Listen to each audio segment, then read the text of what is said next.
पंडित जी, एक 10 मिनट का मैं यहाँ पे हम थोड़ा संगीत का एक बनाया है आपका मेडली, आपके जीवनी जितनी हम समा पाए, हमारी हैसियत तो नहीं है लेकिन जितना बना पाए उतना हमने किया है, तो वो एक सुनेंगे और बाद में हम लोग स्टेज पे चले। ऑनर फील कर रहा हूँ कि मुझे लगता है कि यही रियली हमारा यही घर है, यही महाराष्ट्र है और यही महाराष्ट्र है। मैं सच कह रहा हूँ। आपकी कर्मभूमि तो महाराष्ट्र रही है, आपकी जन्मभूमि इलाहाबाद से लेकर कटक और बॉम्बे। मुझे लगता है भगवान ने गलती कर दिया था। अगर यही जन्मभूमि देता तो मैं कहाँ से क्या और क्या।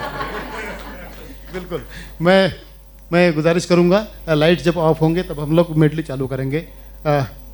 Lights please of. हाँ, 2 मिनट के लिए हम लोग ये होंगे,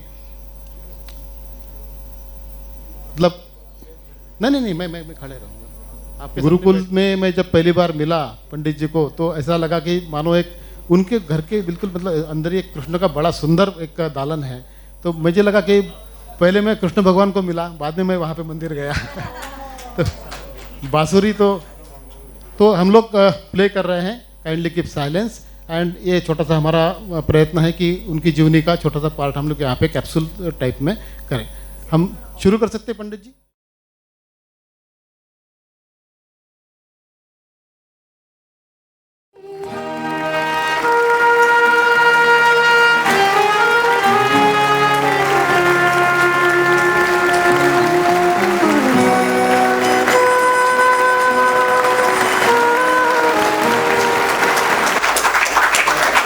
कैसा लगा?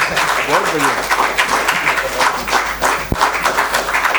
मुझे विश्वास नहीं हो रहा कि मैं इसमें था। अब यह देख रहा हूँ, सच विश्वास ही नहीं हो रहा है। आपके बिना ये संभव ही था क्या? नहीं, सच मैंने इतना काम किया है। आज आपने रियलाइज करवा दिया। हम लोग का बिल्कुल रूबरू होंगे पंडित जी से। इतना बड़ा काम हमने देख लिया है कि मैं समा नहीं पाया छोटे से कुछ चंद मिनटों में। और बिल्कुल हम चलेंगे स्टेज पे और बात करेंगे अभी। हाँ, आइए आप। हाँ, यहीं पे आना है, आप लेके आएंगे उनके गेस्ट। इसको दिखाना चाहिए। बिल्कुल, अरे आपको वहाँ तो भाई कॉपी तो पूरे इसकी सेशन की ही मिलेगी। आइए प्लीज़।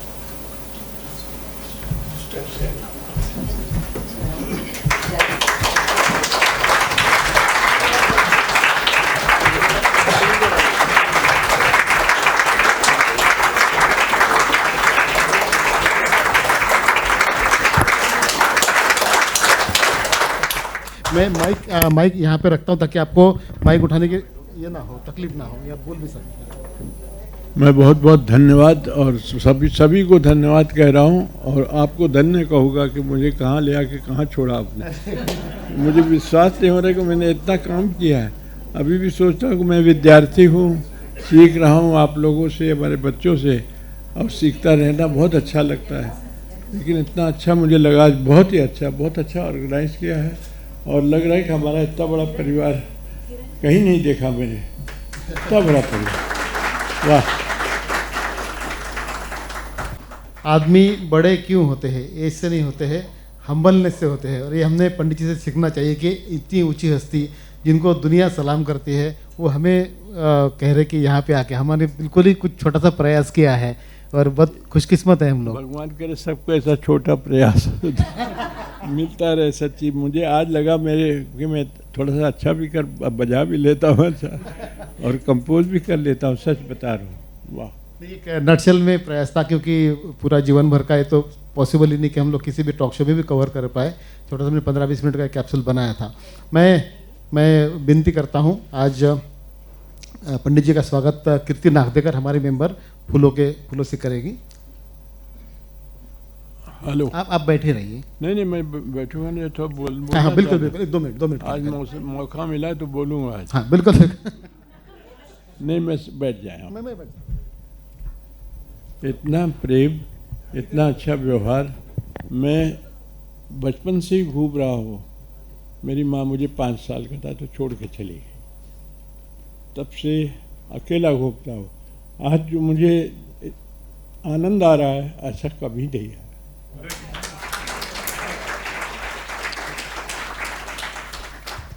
क्या बात है, ये हमारी खुशकिस्मती है पंडित जी की हम लोग इस काबिल तारीफ है कि यहाँ पे बैठ पाए आपके साथ में, आपको आवाज़ सुन पा रहे हैं। मैं अपनी मेंबर कीर्ति नागदेकर से गुजारिश करता हूँ कि पंडित जी का स्वागत वो फूलों से करेगी। आप बैठे ही रहिए, आप इधर से आइए।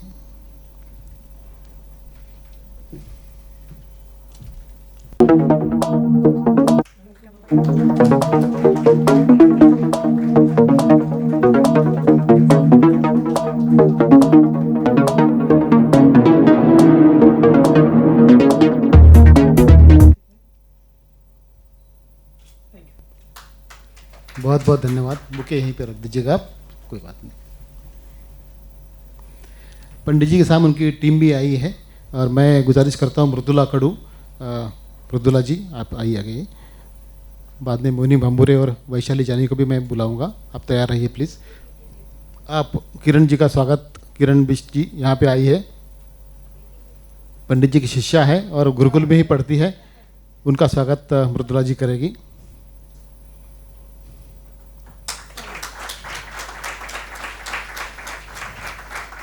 मैं मोहिनी से रिक्वेस्ट करता हूँ कि मैं नाम नहीं जानता हूँ, प्लीज़ मुझे माफ़ कर दीजिएगा।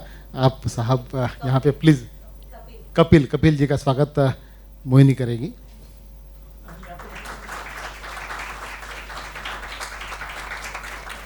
मैं वैशाली जानी से रिक्वेस्ट करता हूँ कि उनका स्वागत घनश्याम जी से करेगी। वाह क्या नाम है आपका।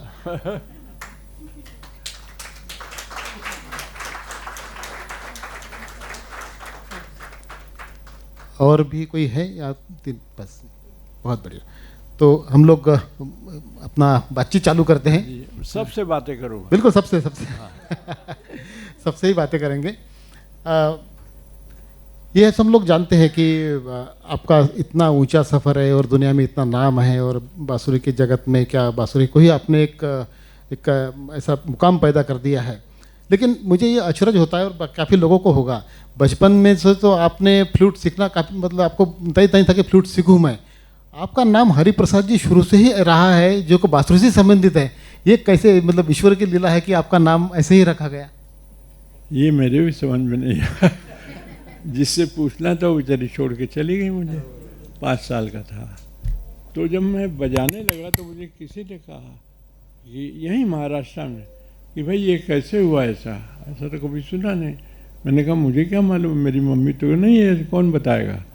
तो बस ऐसे ही हो गया और भगवान की कृपा से कोशिश कर रहा हूँ कुछ नाम को किस तरीके से मैं इंट्रोड्यूस कर सकूँ अच्छी तरीके से। हो सकता है 2-3 जन्म लगे, लेकिन मैं ज़रूर करूँगा। एक दिन लोगों को फील हो।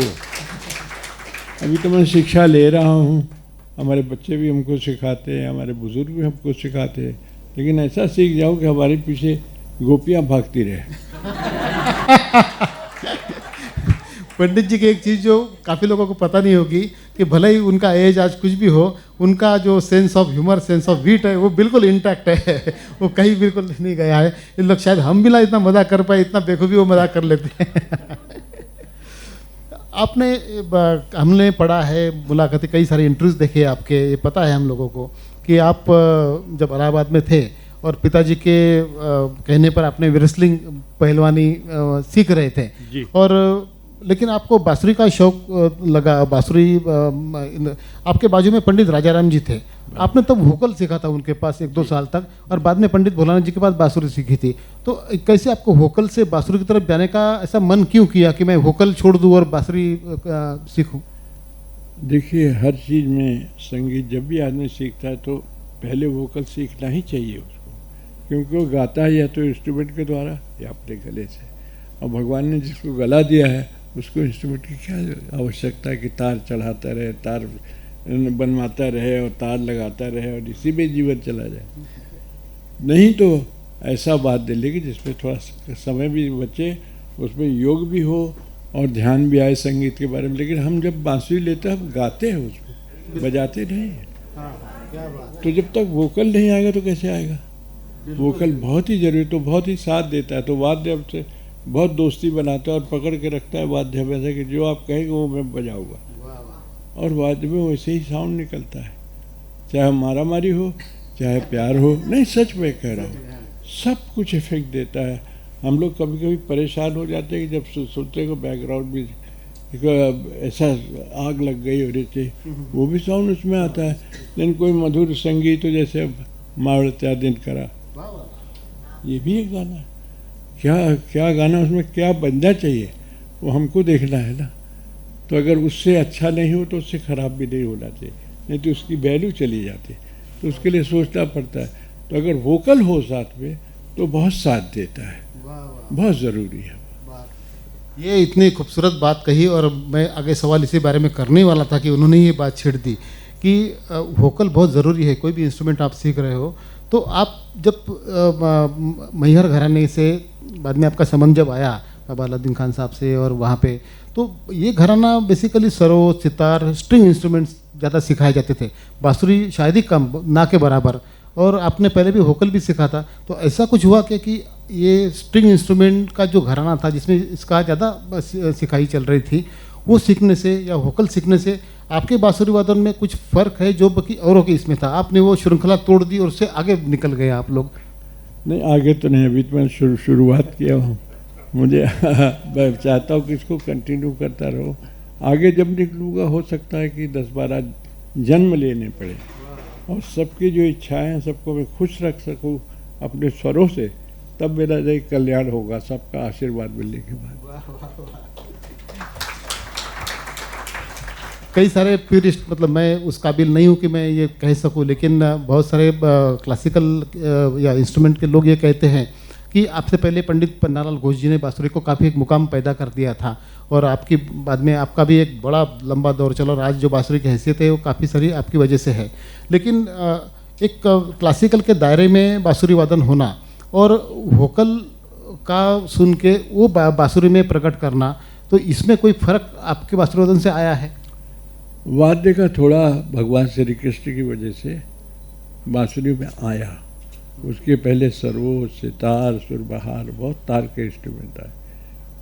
बीच में शहनाई बहुत अच्छी आई, लाजवाब, क्या बजाया बिस्मिल्लाह खान साहब, बहुत ही सुंदर। जब भी सुनिए, कोई मुहूर्त हो, शादी का हो या कोई खुशी का हो या 26 जनवरी हो, सुनने को मिलता है साउंड। तो उस तरीके से एक वाद्य आया शहनाई। उसके बाद हम सोचने लगे भगवान श्री कृष्ण ने बजाया तो, लेकिन सुनाई नहीं पड़ता, क्या बजाया उन्होंने, क्यों बजाया, कैसे बजाया। कोई राधा गाती भी नहीं थी, न तानपुरा भी लेके बैठती थी कृष्ण के साथ में कि चलो बजा रहे हैं, बड़े आज कर रहे हैं, कृष्ण भगवान करें। तो उनका जरा जंगलों घूम के हमारे गोपियों को परेशान करने के लिए और दौड़ा के सब पीछे भाग रही है, या तो स्टोरी भी हो सकता है, मुझे मालूम नहीं। लेकिन हम जो सुनते हैं तो हमने कहा हम इसको भक्ति भाव में लेके आएंगे। तो हमने राग सीख, पल्ला बाबू बजाते थे, बहुत अच्छे, बहुत अच्छा बजाया उन्होंने, बहुत हमको मार्गदर्शन भी दिया। मतलब हम सुनते थे, उनको सुन के बहुत कुछ सीखा उससे। और तो हमने कहा इसको अलग रास्ते से लेके जाते, इसका साउंड भी अलग हो। तो मैं गानों के साथ भी बजाने लगा। लता जी का कोई भी गाना हो तो चलिए चलिए चलिए चलिए, बिजी होती थी बहुत, फिर भी जहाँ भी देखिए बांसुरी है उनके गाने में। तो मैं कहा मैं बड़ा भाग्यवान हूँ भाई, बड़ी गायिका, दुनिया में एक नंबर की गायिका। मुंह खोला कि सब लोग साथ बैठ जाते थे, सा लगाया, वाह वाह कमाल है, चाहे सुर हो या ना हो पीछे। मतलब सरस्वती माँ उनके अंदर हमेशा रहती थी। ऐसे ही एक कलाकार मैंने देखा, हंसी मजाक करती रही, जहाँ रिकॉर्डिंग शुरू हुआ, चलिए रेडी, ऐसा सा लगा कि सब वाह।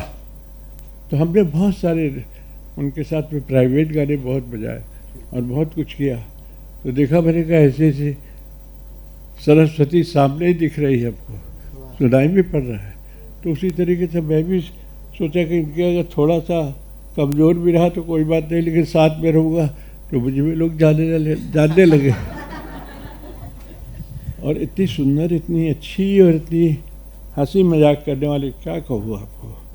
तो हम लोग साथ में ही रिकॉर्डिंग स्टूडियो से जाते थे, HMV, वहाँ रिकॉर्ड करके वो कुछ भी खा रहे हैं। अच्छा। बड़ा पाव है उनको भी ये सब पसंद था तो खा लेते थे, लेकिन खाना इम्पोर्टेंट नहीं था। एक तानपुरा लेके क्या क्या गाना गाया, विदाउट इंस्ट्रूमेंट, कोई नहीं गा सकता। कहीं से कुछ भी उठ के किधर से उधर ऐसे सुर ऐसा कर लिया था जैसे सारे सुर उनके कब्जे में है, कोई छू नहीं सकता। कमाल है। बहुत ही बेहतरीन, मतलब ये तो फर्स्ट हैंड इन्फॉर्मेशन सभी लोग जानते हैं, लेकिन पंडित जी ने कहना उनके बारे में कमाल है, कमाल। आप जब ये बांसुरी सीख रहे थे और फादर को नहीं मालूम था कि आप बांसुरी सीख रहे हो, उस समय आप अखाड़े में जाते थे रेसलिंग करने के लिए, उनके कहना था इसलिए, लेकिन आपका जब ऑल इंडिया रेडियो पे बी ग्रेड आर्टिस्ट करके सिलेक्शन हुआ और आपको इलाहाबाद से कटक जाने का मौका आया, शायद तब आपने बताया पिताजी को कि मुझे जाना पड़ रहा है, अभी मैं बांसुरी सीख रहा हूँ? नहीं, हमारे पिताजी बहुत प्यार करते थे। उनको ये मालूम था कि माँ तो चली गई, मैं अपने काम में रहता हूँ, तो सुबह बढ़िया आटा लेके और घी डाल के पानी की जगह अच्छे पराठा बनाते थे और दूध गर्म करके, मलाई वाला दूध, कि दिन भर नहीं खाओगे तो चलेगा, लेकिन ये खा लोगे तो याद रखोगे।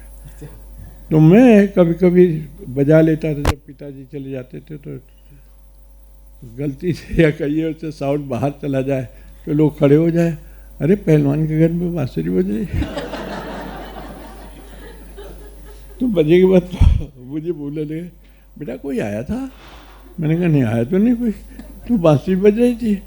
मैंने कहा हाँ, रेडियो बजा रहा था मैं। ओहो अच्छा। उस समय रेडियो का बहुत चलन था, हर घर में इतने बड़े बड़े रेडियो, छोटे से बहुत सारे, तो मैंने कहा रेडियो बजा। अच्छा तुमको शौक है गाने का? मैंने कहा शौक नहीं, आ गया सुन रहा था, नहीं तो सिलोन सुनता हूँ, रेडियो सिलोन। अच्छा ठीक है। तो हमारे पिताजी को मालूम पड़ गया, लेकिन वो कभी बोला नहीं उन्होंने, वो संगीत का युग भी नहीं था कि हम कहें कि हमारा बच्चा पढ़ेगा नहीं, ऐसे संगीत करेगा, ये युग नहीं था। अगर संगीत करेगा तो क्या होगा? मेरे पिताजी ने एक बार बोला, तुम करो, लेकिन इससे ये मत सोचो कि तुमको जॉब मिल जाएगा या कुछ तुमको कमाई अच्छी होगी, तुमको प्रोग्राम मिलेगा, कुछ नहीं होगा, भीख मांगोगे। तब ऐसा युग भी था कि ऐसा कोई प्रोग्राम ही नहीं, कुछ नहीं। शादी में बैंड बाजे वाले आ जाते थे और यही होता था।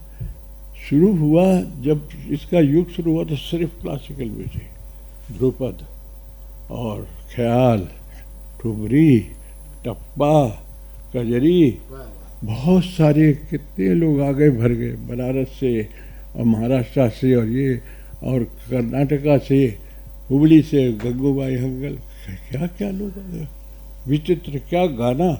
ऐसा गाना तो सोच भी नहीं सकता कि मियाँ तानसेन ने गाया होगा, जो पंडित भीमसेन जी गा के गए। हम लोगों ने ये सुना, उनकी जो हालत होती थी, शायद मैं होता तो उस हालत में मैं नहीं गा सकता था। देखता कि कैसे ये लोग क्या कहना चाहिए, यही हमारे देवता है। क्या मैं इनकी तरह कुछ कर सकूँगा? क्या मैं इनकी तरह मेहनत कर सकूँगा? क्या खाते थे, क्या पीते थे, कुछ किसी को मालूम नहीं। गाड़ी एक हटसन गाड़ी थी, ब्लू कलर की, पुरानी वाली, अकेले ड्राइव कर रहे हैं, उनके साथ में गुलाम रसूल तबला बजाते थे। वाह वाह। पहले तबला पर अप्पा जलगांवकर जी पीछे तानपुरा लेकर सो रहे मैं सच कह रहा हूँ, योगी लोग। और वो कहाँ से चले? जालंधर से कलकत्ता जा रहे ड्राइव करके। और उसके बाद जब उतरे तो ग्रीन रूम गए, वहाँ मुंह धोया, चाय पिया, थोड़ा सा इन लोगों के साथ में तानपुरा मिला, तब थोड़ा डांस वांस भी कर लिया भीमसेन जी। हम लोग देख रहे भगवान क्या शक्ति इनको दिया है। और फिर ऐसा गा के ऐसा लाजवाब गाया, देखते ही रह गए हमें, क्या भगवान ने इनको शक्ति दिया है। देख के उनको लगता था बाप रे। एनीवे, ऐसी ऐसी आत्माओं को देखा मैंने, तब उस समय देखा कि संगीत की दुनिया ही अलग है। वाह मेरे आप तो नहीं, मैं बहुत बड़बड़ करता हूँ। वही तो सुनने के लिए आए हैं। वही तो हमको चाहिए था। आप जब पंडित जी कटक गए और कटक में आपका पोस्टिंग हुआ, पहला जॉब वहीं से चालू हुआ आपका, तो आप तो बेसिकली फ्लूट प्ले करने के लिए आपको वहाँ पे था, लेकिन आपने वहाँ पे कुछ कंपोजिशंस करना शुरू किया था और प्रणब पटनायक जी थे तब सिंगर, उन्होंने आपका भी कमाल है, कहाँ से इन्फॉर्मेशन। प्रणब पटनायक अभी मैं लास्ट टाइम गया था उड़ीसा, उनसे बात भी किया मैंने। हाँ हाँ, तो तबीयत ठीक नहीं थी। काफी यहाँ बड़े अच्छे उनको अभी याद अभी भी है एकदम। और आपने कंपोज किए हुए गाने जो उन्होंने गाए थे वो गाते भी हैं। कमाल है, अभी भी याद है, सब कुछ है। उनकी पत्नी भूल रही थी, मुझे तबीयत ठीक नहीं रहती, वो तो सबका ही होता है, ऐसा क्या करें। लेकिन बड़े अच्छे इंसान और बड़ा अच्छा सुर में गाते थे, बहुत ही अच्छा गाते थे। और दूसरे भी गायक थे बहुत अच्छे अच्छे। तो मुझे वहाँ जाके, इसके पहले मैं ऐसा मत सोची कि मैं बेकार था। मैंने अपने पिताजी को दिखाने के लिए मैंने नौकरी किया है, क्लर्क की नौकरी थी वहाँ। क्लर्क मैं था स्टेनोग्राफर। पहले टाइपिस्ट था, फिर किसी ने कहा तनख्वाह थोड़ी ज़्यादा मिलेगी अगर स्टेनोग्राफर ही सीख लो। अच्छा। तो जाके, पैसा तो नहीं थे, तो प्रजा सोशलिस्ट पार्टी के अध्यक्ष थे, उन्होंने कहा कि, मैंने कहा मुझे टाइपराइटर लेता हूँ आपसे। नहीं फिर यहाँ का कुछ काम करना पड़ेगा। तो वो कुछ टाइप वाइप करके मेरा रियाज भी हो जाता था, और ये भी तो नौकरी तुरंत मिल गई, मैट्रिक के बाद ही नौकरी मिल गई। तो पिताजी बहुत खुश रहते थे। लेकिन जब शाम को आता था तो मेरी बांसुरी, मैं और मेरे गुरुजी फिर कहीं नहीं। और पिताजी को कुछ नहीं बोलते, तो तुम ठीक है, खाना अच्छा से खाओ और जाओ, जो भी मर्जी हो करो, मैं खुश हूँ, तुम जॉब कर रहे हो।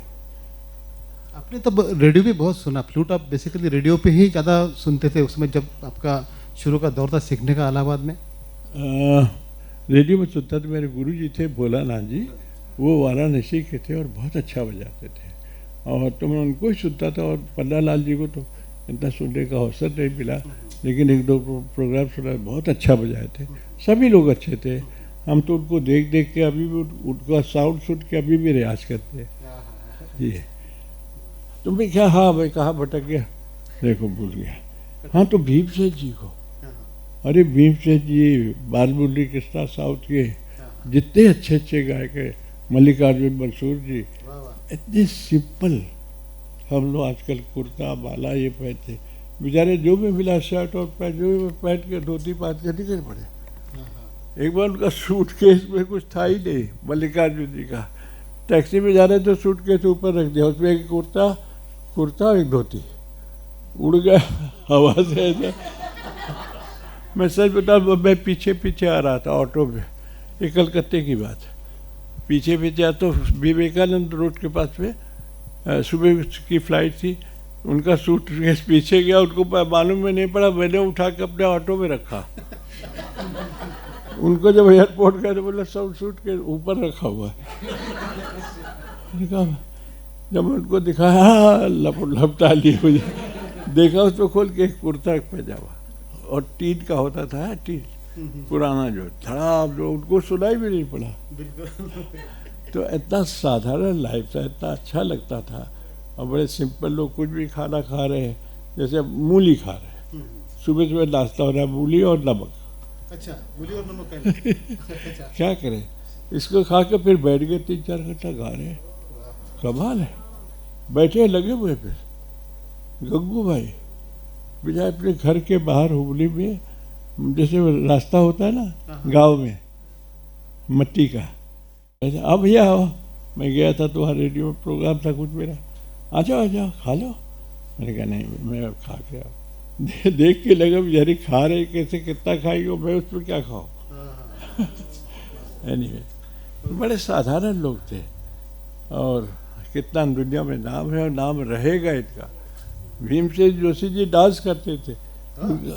अच्छा, संतूर बज रहा था, उसके बाद भीमसेन जी का था, उसके बाद मेरा था नागपुर में। अच्छा, तो भीमसेन जी जल्दी आ गए, सुबह का कॉन्सर्ट था, तो जलेबी और कुछ नमकीन था, तो जलेबी खा के मैं देख रहा था, तानपुरा में लगा तो डांस करते हो, तबला बज रहा था।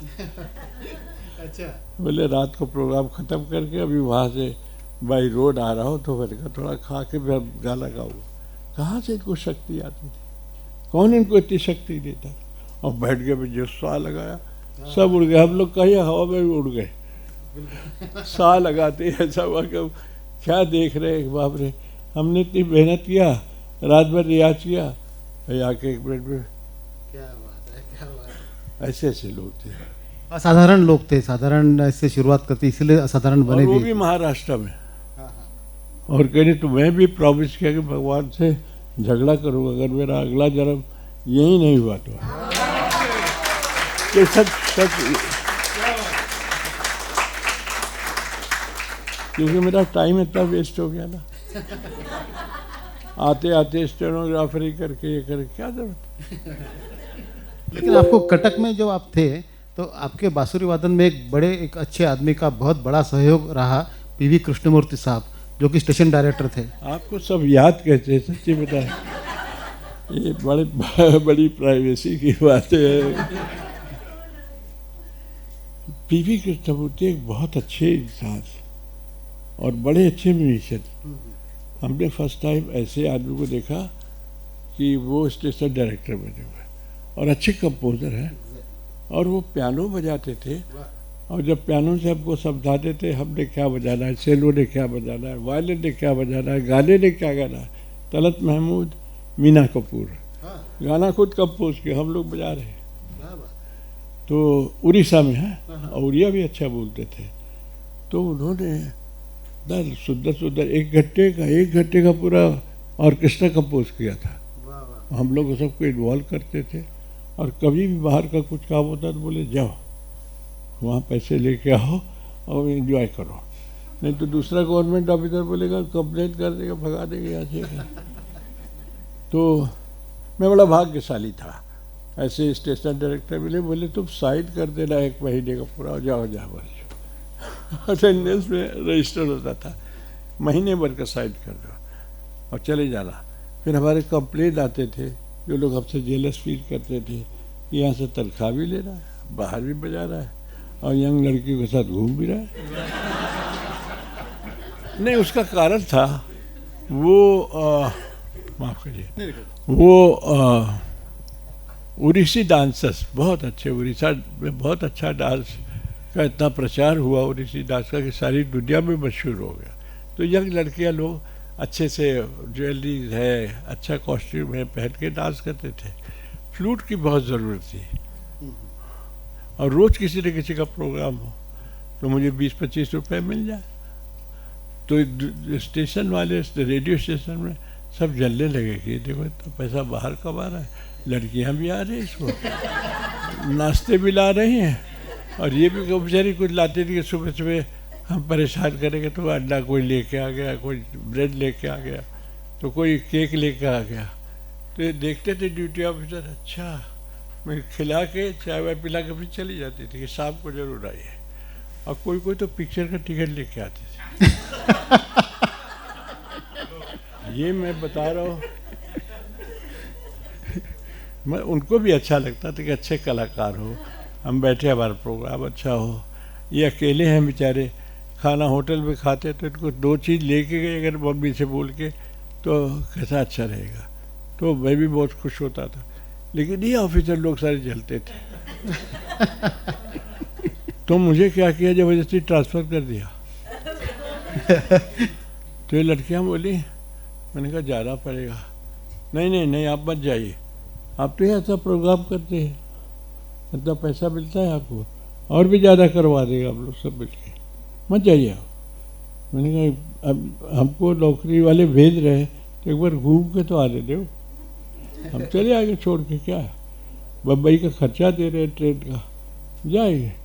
यहाँ आके ज्वाइन किया, और सच में बताता हूँ 1 हफ्ते के बीच में एक टेलीफोन आ गया कि साहब मदन मोहन जी की एक रिकॉर्डिंग में आपको बुलाया गया है। अरे मैं तो सपने में भी नहीं सोचता था।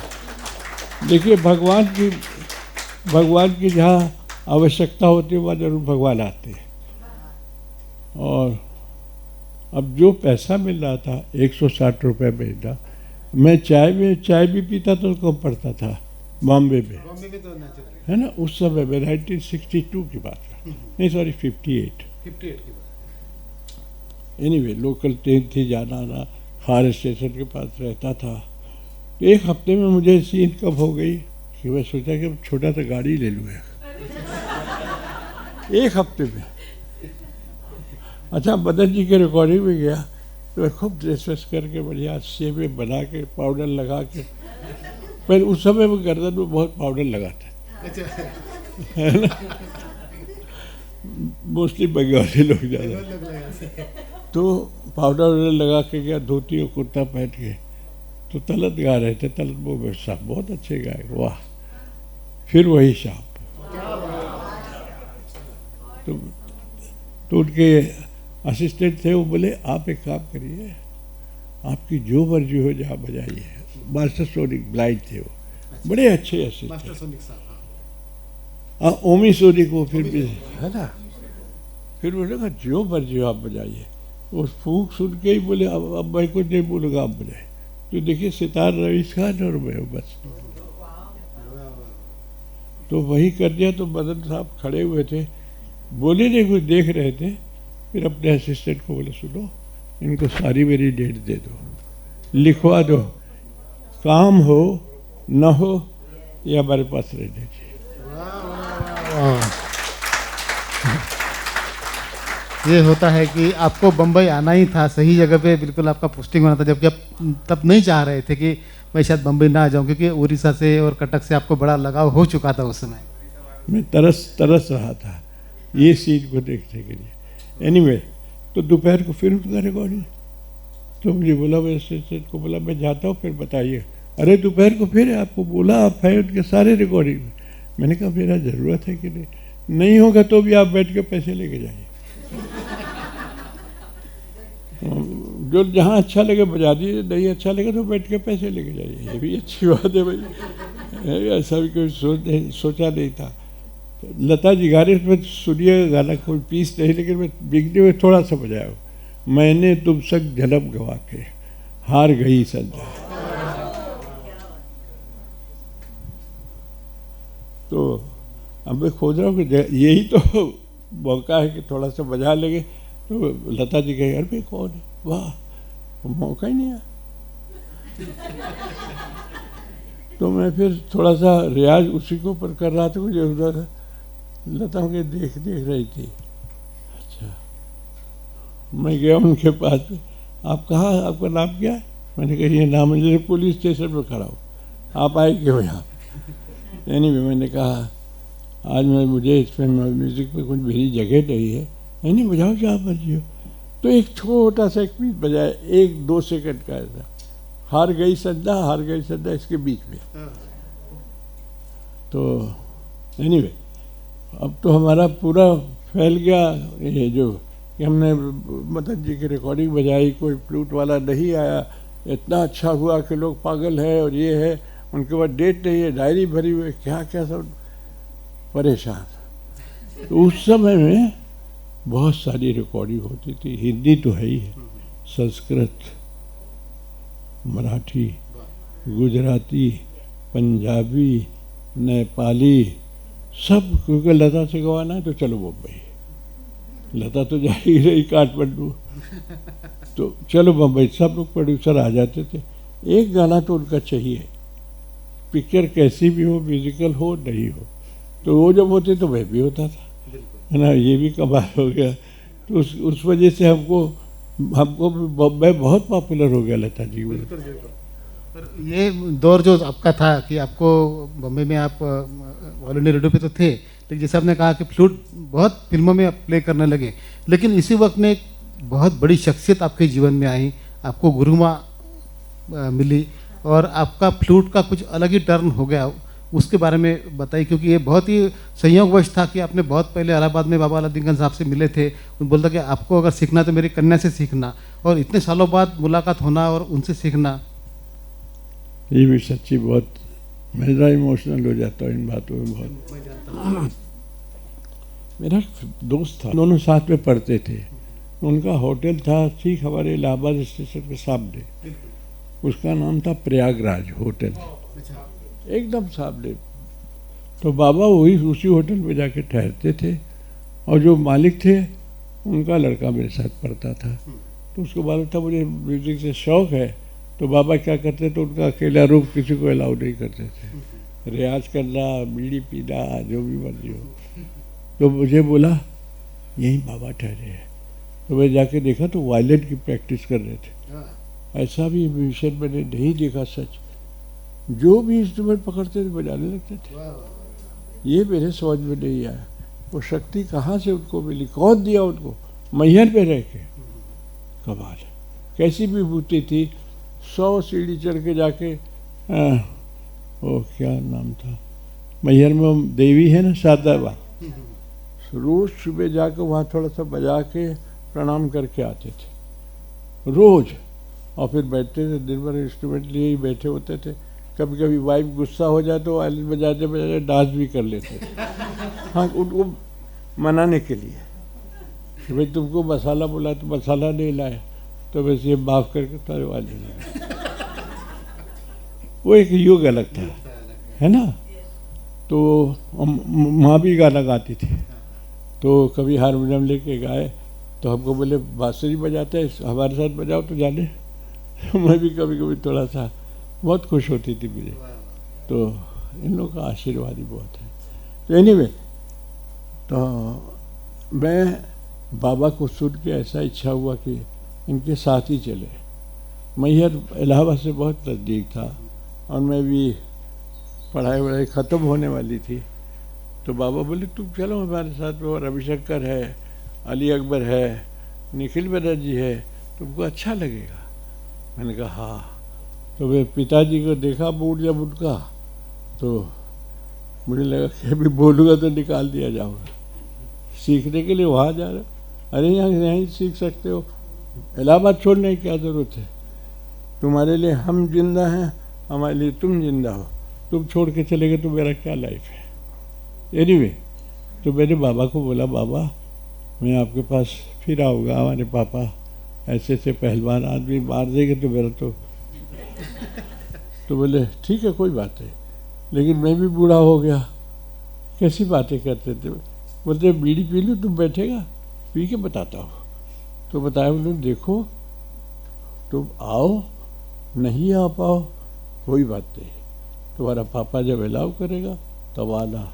मैं बूढ़ा हो गया, मैं तो जाएगा, तो मेरा लड़की के पास जाना, लड़के के पास मत जाना, अन्नपूर्णा के पास जाना। वो हमारे पास ठीक से सीखा है, वो तुमको सही रास्ता बताएगा। कौन बोलेगा, कौन ऐसा इतनी बातें करेगा। एनीवे, तो मैं बस ये दिमाग में रहा मेरे। अब ऐसी कृपा हुई, जब मैं बम्बई आया तो मैंने सुना बात तो यही है, ये तो मौका कभी खो नहीं चाहिए, बहुत बढ़िया। और रवि जी से शादी हुआ था। अब मुश्किल में फंसे कि रवि जी बोलेंगे अरे सीखना था तो मेरे से सीखता, उनसे क्या सीखा। ये भी बातें थी। बिल्कुल बिल्कुल। तुम मेरे पास आना चाहिए, वहाँ क्यों गया। अब कोई पूछेगा कि अरे भाई तुम किससे सीखते हो, मैं बोलूँगा इससे, तो बोले इनसे क्यों नहीं, तो मैं भी फंस जाऊँ। एनीवे, मुझे 3 साल लगा उनको पटाने के लिए। और मैंने उन पटाया किस लिए, मैंने कहा आपके हमारे बाबा ने बोला है आपका नाम, तो इसलिए मैं आता हूँ आपके पास। बोले मैं तो फ्लूट नहीं बजाती हूँ। मैंने कहा मुझे फ्लूट थोड़ी बजाना है, मुझे आपका संगीत बजाना है। 3 साल सच में। मैंने कहा कोई बात, अब तो नौकरी है, पर डर काहे का, फिल्म इंडस्ट्री है, डर काहे का, तो सब तो चल रहा है। तो थोड़ी देर बजाया, बोलते अच्छा ठीक है, तो 10 तारीख को आना, मतलब 10-15 दिन के बाद। और मुझे पहले से बताना 2 दिन कितने बजे आ रहे हो, 1 घंटे के लिए। 30 साल के बाद में मैंने कहा अच्छी परीक्षा है भाई, तो किसी ने ऐसी परीक्षा नहीं दी। और मैं उस स्टूडियो में बहुत बिजी रहता था। यही मैंने बताया ना, हर प्रकार के गाने, और उसमें सब में जहाँ देखो वहाँ मैं इन्वॉल्व भी हूँ, चाहे वेस्टर्न गाना हो, चाहे भक्ति भरा गाना भजन हो, किसी तरीके का भी, मैं सब में हुई। और काम नहीं तो बोलते बैठ के पैसा लेके जाओ, वो भी नहीं। और जब पहली बार मैं मुंबई पहुंचा तो मुझे 150 रुपये रोज़ रात को देने पड़ते थे होटल में, खार में। तो टू मच है हमारे हिसाब से। अब जहाँ से आए थे तो मुझे टू मच लगा। तो बोले पगड़ी का मिल जाएगा एक रूम, कितने 10,000 रुपये देना पड़ेगा। तो 10,000 इकट्ठा करने के लिए थोड़ा टाइम लग गया। तो एनीवे वे सेटल हो गया, तब ये सब शुरू किया कैसे माँ को पकड़ो और सीखो। तो बनाते बनाते माँ को 3 साल वो भी बिताया। मैंने कहा 10 साल भी बिता हुआ है, नहीं तो अगले जन्म में जाऊँगा क्या है? जब करना ही है तो करना है, अगर प्रेम है। अगर प्रेम नहीं है तो कोई बात नहीं। तो जब माँ ने भी देखा ये तो बहुत अड़ियल लड़का है, सच सोचती होगी वो, चलो आ जाओ। और जब मुझे पहला लेसन दिया उन्होंने तो बोली तुम्हारी जब मर्जी आ जाओ। अच्छा। उनका लड़का मेरे से थोड़ा सा बड़ा था, सितार बहुत अच्छा बजाता था। तो उसको रूम में सुला के, खाना खिला के सुला के सामने मुझे लेके बैठती थी, तो उठना नहीं। हफ्ते में एक दिन उसको इतनी मतलब डिसिप्लिन, हफ्ते में एक दिन लड़कों को पिक्चर भेजती थी, टिकट खुद मंगवाती थी। अच्छा। हाँ, एक कोई बुजुर्ग आदमी तो उनके साथ में भेजती थी, उसको लाना यहाँ पर, वो सीखते थे सितार। और मैं जब जाता था तो उसको खाना खिला के दरवाज़ा खुला रखती थी कि तुमको नींद नहीं आएगी तो तुम सुनना, ये सुनना और इनको मैं सिखाऊंगी। तो वो सोता रहता था, मैं बजाता रहता था। फिर उसके बाद में हमको बाय बाय करती थी और मिठाई उठाई खिला के भेज देती थी। लेकिन कभी मुझे ऐसा नहीं किया कि मैं बैठा हूँ उनका वेट कर रही। एक बार पहुँच गया, उनको मालूम था मैं फिल्म इंडस्ट्री में बिजी रहता हूँ, रात को 10 बजे 12 बजे जब आएगा तो मैं सिखाऊंगी। जब उनको ये समझ में आ गया कि मैं म्यूजिक करना चाह रहा हूँ, सितार नहीं सीखना चाह रहा, उनके स्टाइल को, उनकी जो सुंदरता है संगीत की उसको सीखना चाह रहा, फिर समझ गए बेटी। ये दौर जो था, और आपने बड़ी शिद्दत से 3 साल, मैंने सुना है कि पहले तो आप दरवाजे पे जाके कई बार वापस गए हो, और 3 साल तक वेट करने के बाद घंटी नहीं बजे तो क्या करूँ, अंदर बजने लगा, घंटी खराब हो गई, कितना खड़ा रहो। फ्लूट का बॉक्स लिया, वो गाड़ी ऐसी जगह रखा हुआ, 4,000 में गाड़ी लिया मैंने, मोरिस बाइनर।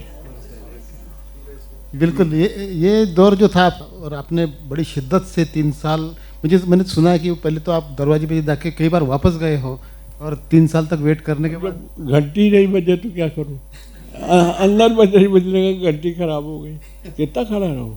फ्लूट का बॉक्स लिया, वो गाड़ी ऐसी जगह रखा हुआ, 4,000 में गाड़ी लिया मैंने,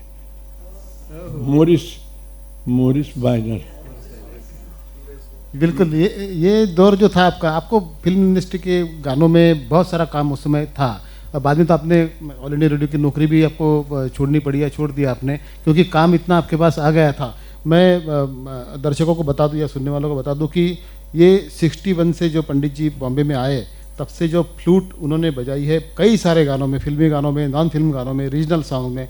उनका छोटा सा हमने एक 5-7 मिनट का बनाया है, मैं इनको दिखाऊंगा जी जरूर। तो फ्लूट जो film song, non film song, regional song में है, अक्सर क्या होता है कि हम लोग गाने बहुत बार सुनते हैं, सब म्यूज़िक लवर्स ही है, लेकिन हम गाना की वोकल्स और गाने का मेन ट्यून सुनते हैं, उसमें जो ब्यूटी पॉइंट्स है, उसमें जो डिफरेंट इंस्ट्रूमेंट्स है, उस पर ज़्यादा अपना अंदाज जाता नहीं है। अभी जो गाने मैं यहाँ पे दिखाऊंगा आपने कई बार सुन चुके होंगे, लेकिन इस पर बांसुरी पे गौर कीजिए, फ्लूट पे गौर कीजिए, या आपने कई बार सुनी होगी लेकिन आपने नज़रअंदाज कर दिया होगा।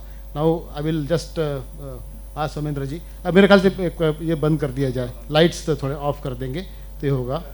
और ये क्या मैजिक है कि ऐसे कई गाने आपको लगेंगे, और इसके बाद मैं विश्वास से कह सकता हूँ, आप ये जब कोई भी गाना सुनोगे तो आपको फ्लूट के ऊपर आपका कान जाएगा कि ये फ्लूट यहाँ पे हो रहा है। कम से कम आज की महफिल का इतना भी फ़ायदा हो गया तो बहुत बढ़िया हमने ये कर दिया है।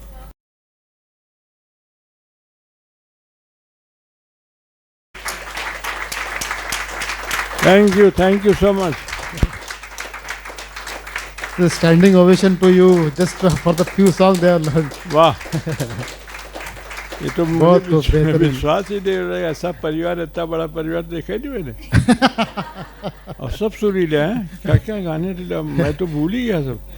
ह्यूमिलिटी और हम्बलनेस क्या होता है, पंडित से सीखना चाहिए बिल्कुल। नहीं, बांसुरी के साथ साथ आपसे ये सब बातें मैं बड़ा भाग्यशाली हूँ हेमंत बाबू के, आपके परिचय में, आपके बहनों के परिचय में आया। क्या बात। और मैं खुद जो किया हूँ उसको बड़े शर्म आ रही कि मैं बैठा हूँ, आप लोग एंजॉय कर रहे हैं। नहीं, भगवान आप लोगों को बहुत लंबी आयु दे और भगवान करे सारे कलाकारों को आप ऐसे ही क्या कहना उनको आशीर्वाद देते रहे। नहीं, बिल्कुल, वो तो हमारी, मैं हमेशा ही बोलता हूँ खुशकिस्मती अच्छा परिवार देखो सब, मैं किसी को बुलाऊंगा तो आएगा ही नहीं। मैं गर्मी के दिन में क्यों जाऊँ, है ना। बहुत बढ़िया, थैंक यू पंडित जी। छोटा सा प्रयास था। ये जो दौर की बात मैं कर रहा था कि जो आप पूरे बिजी थे फ्लूट में, हिंदी फिल्म सॉन्ग में, तो आपने कहीं तो भी ये तय किया कि मैं क्लासिकल छोड़ूंगा नहीं या उसका साथ नहीं छोड़ूंगा, और तब से 67 69 के हिसाब से आपके एल्बम्स का आपका चालू हुआ है जी। Nothing with the but the wind हमने देखा था, कॉल ऑफ द वैली बहुत फेमस हुआ।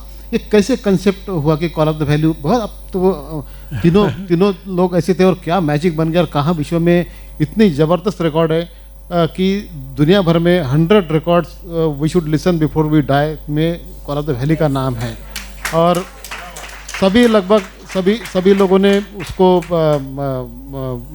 प्रसिद्ध किया है, जानकार है।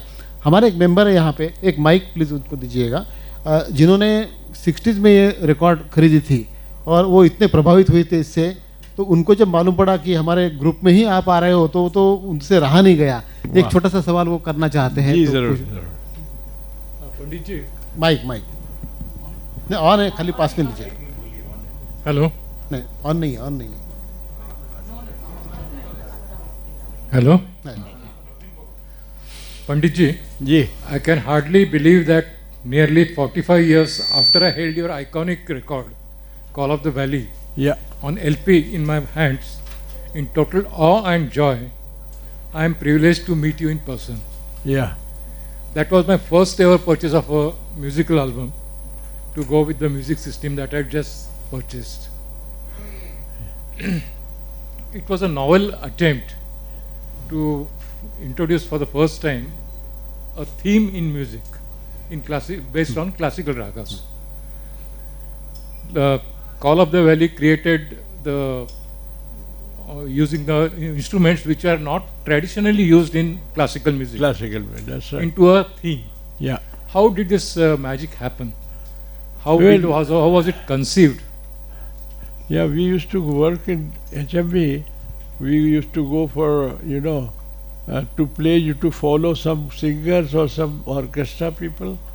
And we discussed after playing so many years in HMV, just for money sake. So I went to Mr. Dubey. He was the director. You remember?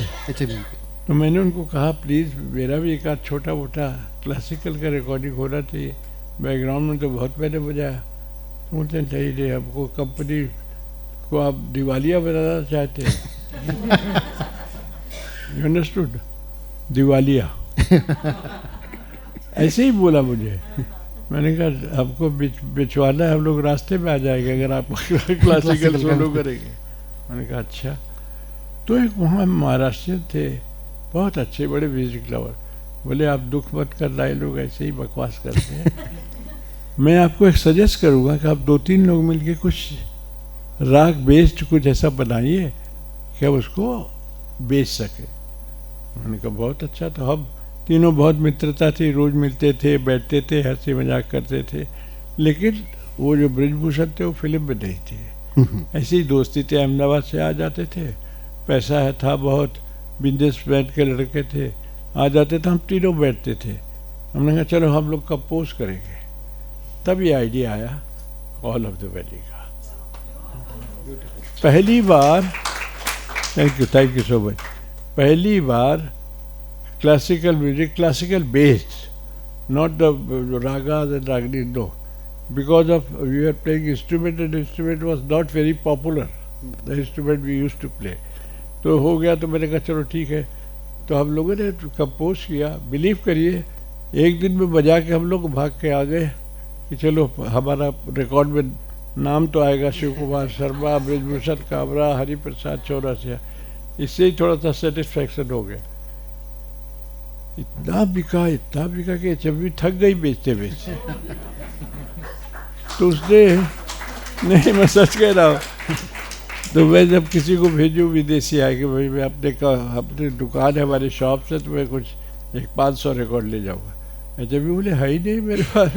तो print हो, कलकत्ता उनका हेड ऑफिस था, वहाँ से प्रिंट होके आएगा बॉम्बे, बॉम्बे से जाएगा, सब बेच के थक गए।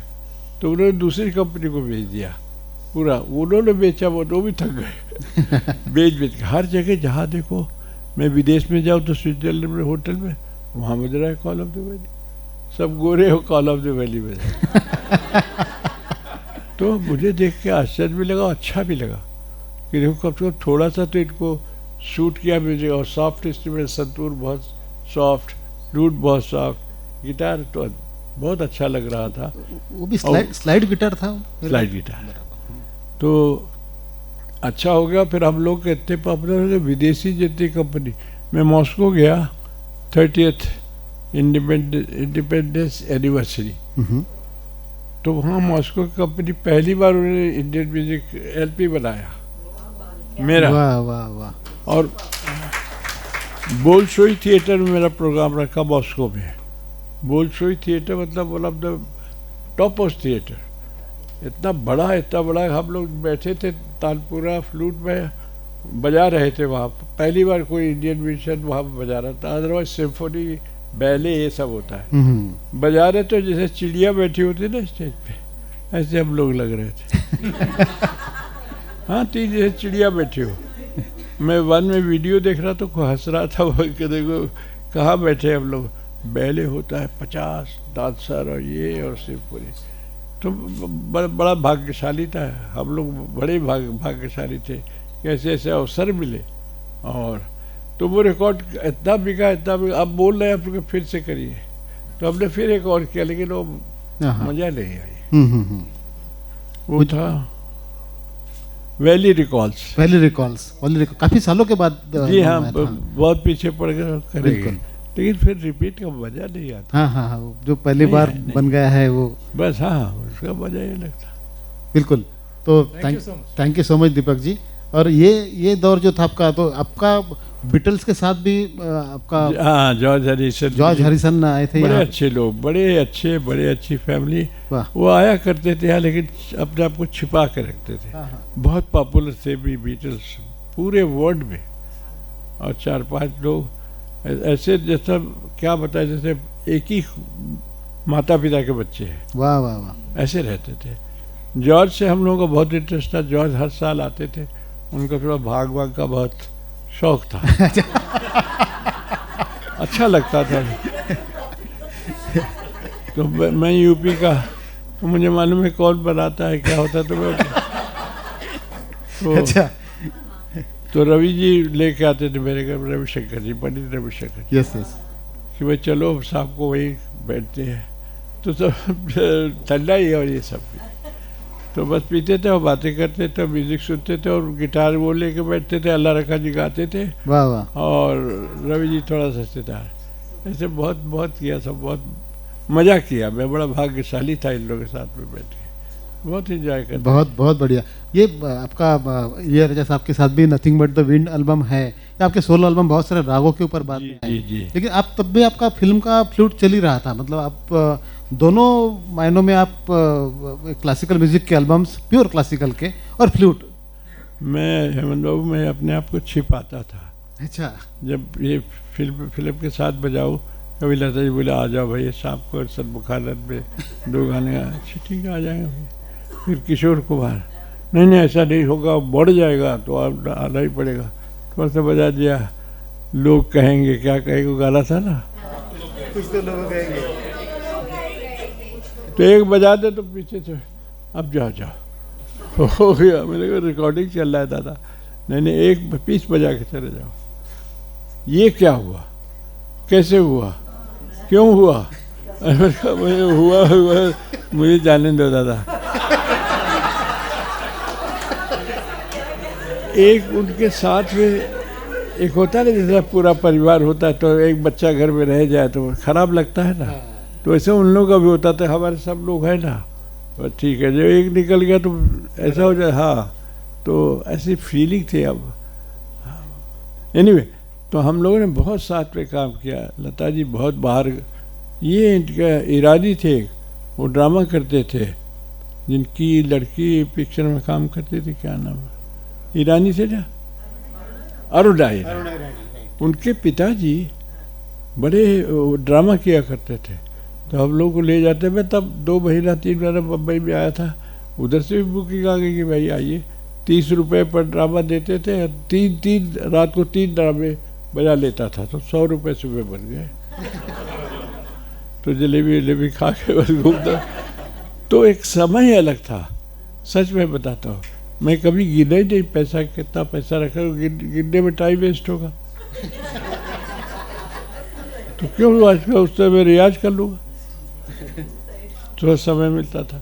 तो भगवान ने सब कुछ दिया, और सब कुछ दे के अब जब मैं रिटायर हो रहा हूँ तो इतना बड़ा फैमिली दिया। मैं सच कह रहा हूँ, ये मैं हेमंत बाबू के या उनकी पत्नी के वजह से नहीं कह रहा हूँ। ये जो काम कर रहे हैं आप लोग ना बैठ के, ये हमारे आने वाली पीढ़ियों को बहुत शिक्षा मिलेगी। हम क्या लेके आए हैं और क्या लेके जाएंगे, कुछ नहीं। ये जो सुनते हैं, पढ़ते हैं, देखते हैं, खाते हैं, उसका टेस्ट आता है। हम जो लेके जाएंगे भगवान भी लेके नहीं गए। हम जो बैठते हैं रात भर सुनने के लिए, भगवान को तो टाइम ही नहीं था, है ना। तो हम लोग जितना एंजॉय कर रहे हैं, ये पहली बार मैं देख रहा हूँ कि हमारे भाई बहन सब बैठे हुए छुट्टी, ऐसे भी छुट्टी मनाते हैं। इसका भी एक आनंद है। और मैं अपने आप को बड़ा, अभी जब नीचे उतरूंगा तो आकड़ के जाऊंगा।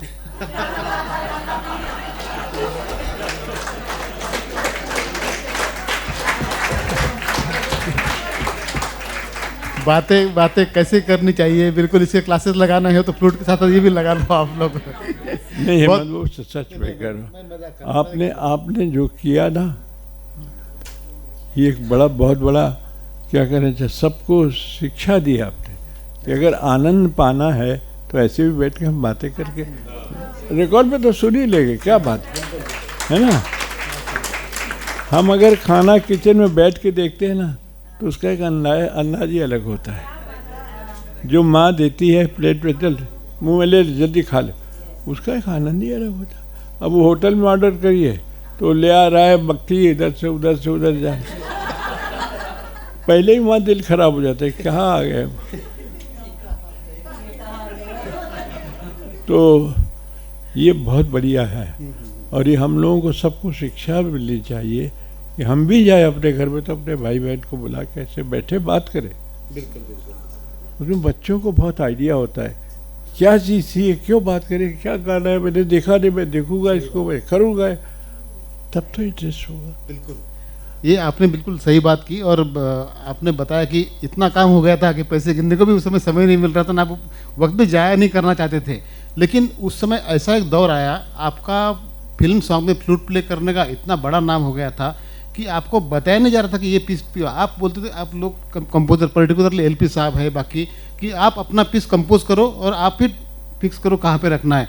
मेरे ख्याल से कभी कभी जब फिल्म बन रही थी, यश चोपड़ा साहब ने नोटिस किया कि आपकी पीसेस आप ही कंपोज कर रहे हो फ्लूट के और वही गाने में डाल रहे हो। तो मेरे ख्याल से ये सोच के उन्होंने शायद आपको जो आगे पूछा सिलसिला के लिए। बिल्कुल, उनकी इच्छा थी कि कोई ऐसा हो जो नया हो, नयापन हो, नई बातें कह सके और नया आइडिया दे सके और सस्ते में भी हो जाए। ये बहुत बड़ी बात है, ये भी बड़ी सोचने की बात है। तो अब हम लोग नए थे, तो जब देखा है बजा रहे हैं तो यहाँ भी बजवा लो, यहाँ भी बजवा लो, यहाँ भी बजवा। मैंने कहा इतने लोग बैठे, उससे भी तो काम लीजिए आप। नहीं, कल से लोग मना कर दो, नहीं आएंगे। हाँ, तो ऐसे लोग मतलब सुरीले थे, अच्छा था, लेकिन वो भी खोजते थे कि चलो भाई पैसा भी नहीं खर्चा हो, अपना काम भी हो जाओ, घर बैठे हो जाए। अमिताभ वही आके बैठते थे। अच्छा। उनको भी काम नहीं था।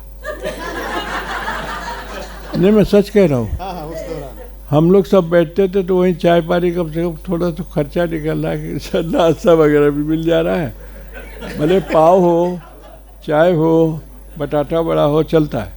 लेकिन खा तो रहे, घर में सुनना तो नहीं पड़ रहा है कुछ। कि दिन में बैठा हुआ पिक्चर देख रहा है, लेटा हुआ है, क्या है रट।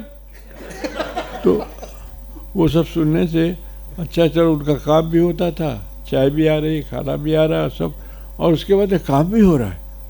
उसके बाद सोचा जाता, अब अमिताभ बच्चन ने जो काम कर दिया है ना, उनका एक गाना गाया सिर्फ, उसके बाद बहुत से गाने गाए, लेकिन अब वो चल ही रहा है। कितने साल का वो होली अभी देखा आप लोगों ने, कितने लोगों ने गाया होली का, ये ऐसा कमाल का गाया हो क्या बताए। और चल रहा है, चलता जाएगा ये, अब रहे या न रहे। ये गाने के बारे में आपने जो याद निकाली, तो रंग पर से गाना आपको एक फिल्म में होली का एक सिचुएशन था, लेकिन आपने क्या एक कंडीशन रखी थी कि आप गाना गाओगे लेकिन लिखेंगे आपके पापा, आप अगर परमिशन लेके आओ। इनके पापा बहुत ही गुणी और बड़े डे के साथ है, उनके दर्शन करने थे सब। मिस्टर बच्चन वो यूनिवर्सिटी में पढ़ाते हैं, इलाहाबाद यूनिवर्सिटी, अभी पढ़ाते हैं, या है यहाँ कुछ मुझे याद नहीं आ रहा है, लेकिन बड़े भद्र लोग, बड़े अच्छे। तो ये हमारे ये थे ना, क्या एक पुराने डायरेक्टर थे जिन्होंने 7 हिंदुस्तानी बनाया था, क्या नाम है जी, के अब्बास साहब, क्या लोग थे बाप रे। हम लोग भी उनके साथ काम करते थे, लेकिन उनके पिताजी ने कभी कहा होगा इसको शौक है, ले गया उनको, अच्छा काम करवाया 7 हिंदुस्तानी, बहुत बढ़िया काम करवाया। इतना गुड़ी लड़का, इतना अच्छा लड़का, गाने में बैठ जाए तो गाने में गाना। मैंने कहा कमाल है भाई, तुम रियाज कभी करते हो। सितार का थोड़ा शौक, लेकिन जिसमें हाथ डाला वही सोला।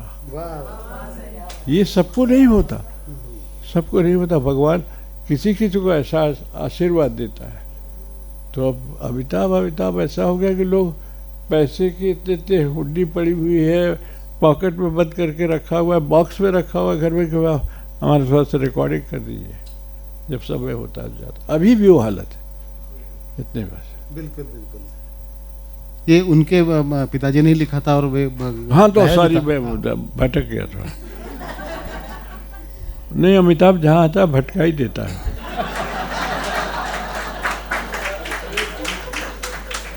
तो मैंने उनसे कहा कि भाई होली का गाना है, और उस समय पंजाबी लेखक सब थे, जैसे हमारे नाम नहीं लेना चाहिए, सभी पंजाबी लोग थे। मेरा पंजाब में होली होती नहीं, होती तो यूपी में है। तो अमिताभ ने मुझसे कहा पापा को, अगर तब यश जी को बुला, अगर इनके पापा लिख देंगे तो बस 4 चाँद लग जाएगा। बुलाया उनको, वही एक गाना लिखा उन्होंने, वही एक गाना, फिर वापस चले गए। मुझे नहीं रहता है, मेरा इलाहाबाद अच्छा है। और वो गाना क्या लिख के गए, वाह, टाइमलेस क्रिएशन, और ऐसा जबरदस्त गाना आया। लेकिन गाया भी ऐसे ही मस्ती से है। बिल्कुल बिल्कुल। सिलसिला फिल्म का एक और गाना है, और ये गाना जब भी हमारे लोग सुनते हैं, और कई सारे लोग सुनते होंगे, तो उनको एक वर्ड पे बड़ा ये होता है कि क्या गजब दीदी गा गई है, कंपोजिशन आप ही का है, शायद आपने कहा है, हमको पता नहीं है। मैं पूछना चाहूँगा, लेकिन उससे पहले मैं ये स्टैंजा सुनाना चाहूँगा कि ऐसा ये वर्ड जो गाने में है, वो क्या आपने बताया हुआ इंस्ट्रक्शन था या दीदी ने खुद होके किया? ये सुन लीजिए 2 मिनट। मेरा साउंड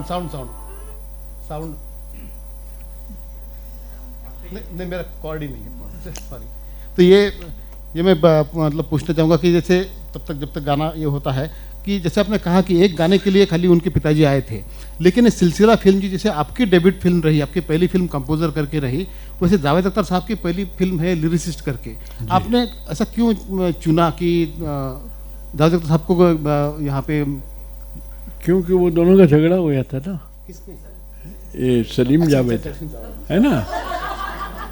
नहीं, सच बात है, दोनों बहुत बिजी रहते थे, लेकिन दोनों अलग फैमिली थी। कोई कुछ लेके राइटिंग में या कुछ बात हुई होगी, तो उनका आपस में झगड़ा हो गया, तो ये भी बेकार, वो भी बेकार।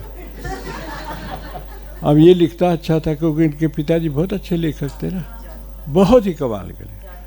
तो बोला ये करेंगे, चलो। क्योंकि पहली फिल्म का पहला गाना था, ये आसपास हो गया, कमाल है, बहुत बढ़िया। लेकिन जहाँ तक जानकारी है, सिलसिला से पहले आपको काला पत्थर भी ऑफर हुई थी, आपने वो मना कर दिया था? जी जी, नहीं बहुत पिक्चरें ऑफर हुई, हमारा काम नहीं था वो। काम नहीं। हम एक बांसुरी वादक है, यहाँ भी जाए उधर डांस भी कर रहे हैं, उधर क्या जरूरत है ना। एक हो, अच्छा से हो तो अच्छी बात है। भीड़ लगा के कोई फायदा नहीं। नाटक मंडली तो रहेगी, कहीं नाच रहे तो कहीं लेटे हुए, कहीं उछल रहे, नहीं नहीं, एक हो जाए, सिद्ध हो जाए तो अच्छा। लेकिन ये इनका प्यार था और पैसा बचाना था। सही बात। यश जी का। हाँ कि तो घर में ही आएंगे, इनके घर नहीं जाना पड़ेगा। यहाँ हम खाना भी दे रहे हैं, पैसा क्या देते थे क्या नहीं उनको भी मालूम, मुझे भी नहीं मालूम, लेकिन काम अच्छा ले लिया, बहुत अच्छा काम। बहुत बढ़िया काम रहा और सिलसिला चलता रहा आपके फिल्मों का। एक मैंने एक देखा भी है पंडित जी की सिलसिला के बाद बहुत सारे आपके फिल्में आई जो ज़्यादातर यश चोपड़ा फिल्म्स के साथ रही है। मशाल आई, विजय आई और आगे भी कंटिन्यू रहा आपका रिलेशनशिप। बिल्कुल बिल्कुल। चांदनी आई है, लम्हे आई है। पर्टिकुलरली चांदनी में या लम्हे में जो फोक म्यूजिक का प्रयोग आपने किया, क्योंकि कथानक भी वैसे था। लम्हे बहुत अच्छे, मुझे बहुत अच्छा लगा लम्हे, हाँ। क्योंकि सारा म्यूजिक बेस्ड ही था ना पूरा, तो मुझे बहुत अच्छा लगा वो। ये लम्हे में आपने जो अभी थोड़ा पीस इसमें था भी बजाया हुआ आपने मेडली में। हाँ, जी हाँ, जी। बिल्कुल इला अरुण का आपने प्रयोग किया है। जी हाँ जी हाँ। चांदनी में आपने श्रीदेवी को भी थोड़े बहुत लाइन दी है कि वो गाना गाए, मेरे ख्याल से उनकी डिमांड थी। मैंने क्या दिया, उनके भाग्य में था, मिल गया। अब उनको पैसा क्या मिला है तो मुझे मालूम नहीं है। हाँ, लेकिन बेचारे आ गए, फ्रंट पे आ गए। अच्छा गाया मुझसे, बहुत अच्छा काम किया, बहुत अच्छा है ना। बिल्कुल। वाह। श्रीदेवी की बात चल रही थी कि है करके। Unfortunately I don't know where this guy has gone. क्या चीज? नहीं, इसका एक कॉर्ड चाहिए था। एक बात की बहुत मेरे दिल में आई है बात, तो मैं कह लूँ नहीं भूल जाऊंगा। मैं आप लोग माइक्रोफोन पे पूरी बम्बई में हर मोहल्ले में ऐसा क्राउड रखे कि हफ्ते में एक दिन मिलो। अरे बाप रे बाप। मैं सच कहता हूँ, तो हमारे आने वाली पीढ़ियों के ऊपर इसका बहुत असर पड़ेगा। कॉलेज जाते हैं, स्कूल जाते हैं, लेक्चर सुनते हैं, विदेशी लोग आते हैं, उनको देखते हैं। ये देखने वाली बात है। बहुत बढ़िया। हर बहन क्या सोच रही है, क्या चाहती है, क्या पूछना चाहती है, क्या इसका अर्थ क्या है, बहुत ज़रूरी है। इससे बच्चे भी सो रहे हैं, बस बाकी सब कुछ मिल रहा है। बिल्कुल बिल्कुल। नहीं, उसकी कोई आवश्यकता नहीं। ये जो पर्सनल एक आवश्यकता है वो नहीं मिल रही बच्चों को। तो हर मोहल्ले में जाके आपको, अब मैं आऊँगा आपके साथ में, डर डालेंगे हर मोहल्ले में बम्बई में। ये मैं गाने की तो कोई सोच भी नहीं सकता कि हम ऐसे भी होते हैं लोग कि बैठे हुए। मैं तो ऐसा सोच रहा हूँ मैं सबका समय बर्बाद कर रहा हूँ। सपना तो हम लोग देख रहे हैं एक्चुअली। कभी ये हर मोहल्ले में होना चाहिए। नहीं, सच्ची आप लोगों की भावना को इकट्ठा किया है इन लोगों ने। काश मैं भी कर सकूँ ऐसा, तो बहुत अच्छी बात होगी और बच्चों के ऊपर बहुत इफेक्ट आएगा। बिल्कुल बिल्कुल, बात सही है। मैं एक कोशिश करूंगा पंडित जी की माइक्रोफोन से अगर सुनाई देगा तो, अदरवाइज लेट इट गो।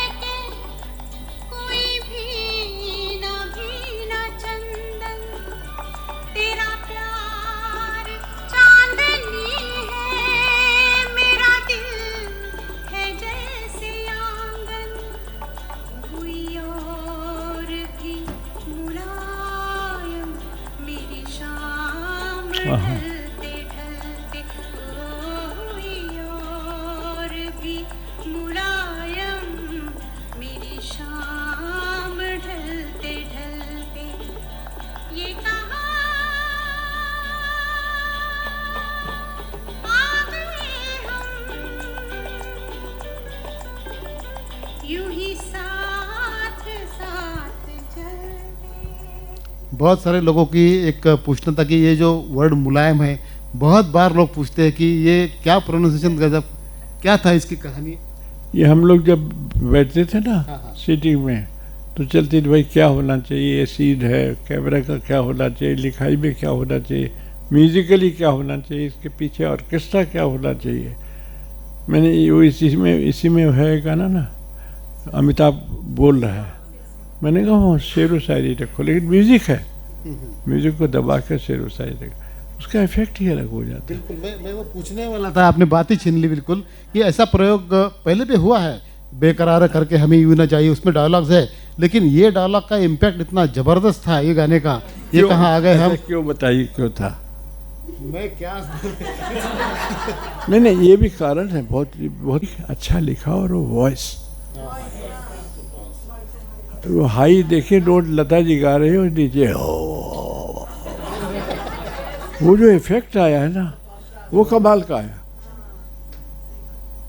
उन लोगों को ऐसी चीज़ें चाहिए जो कि इफेक्टिव हो, अच्छा हो, तो हम लोग दिन भर ऐसे ही बैठ के बातें करना, झगड़ा करना, ये करना, सब यही चलता था। क्या बात है, मतलब ये सभी के मन में था कि इतना ज़बरदस्त इफेक्ट डायलॉग्स का और पोएट्री का बीच में जो आया है, शायद किसी गाने में सिलसिला के अलावा नहीं सुना है हम लोगों ने, ये रहा है करके। नहीं उसमें कंपटीशन भी होता था। अब जावेद लिखा है कुछ, तो इसमें बोलते थे देखो यश जी को, उनको बहुत छेड़छाड़ करने की आदत थी, सर से सर के सर की चुनरिया, अभी है क्या? ये यश जी बोल गए कि देखो मैं भी जानता हूँ पोइट्री क्या होता है, तो हंसी मजाक में कहेंगे, लेकिन उसको गाना बना लिया फिर, और उनको बड़ा प्राउड फील हुआ कि मेरी वाइफ अगर गाना गा सकती है तो मैं भी गाना लिख सकता हूँ। बिल्कुल, पामेला चोपड़ा जी ने कई सारे गाने गाए हैं और अच्छा गाते थे, बहुत अच्छी इंसान, बहुत अच्छा गाना गाते थे, लेकिन तो इन्होंने भी कह दिया कि मैं भी कम नहीं। बिल्कुल, आपने एक और प्रयोग मैंने देखा है फिल्म के आपके जो किए है आपने, चांदनी आई, बाद में लम्हे आई, बाद में डर आई, तो इसमें आपने एक इंस्ट्रूमेंटल पीस, शायद वो सिचुएशन उन्होंने बनाई होगी, एक इंस्ट्रूमेंटल पीस बहुत ज़बरदस्त रहा है तीनों फिल्मों में। मैं एक फिल्म का इंस्ट्रूमेंटल पीस बजाऊंगा और आप देखिए क्या धमाकेदार और कितना ज़बरदस्त है।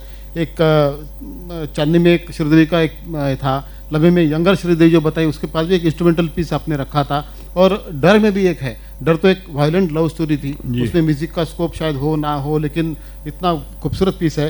मैं फिर से माइक्रोफोन का इंतजार करता हूँ, शायद आई होप कि यू कैन लिसन इट। ये आप देखिए, ऑब्सेशन नाम का एक इंस्ट्रूमेंटल पीस है, शायद आपने सुना होगा कभी।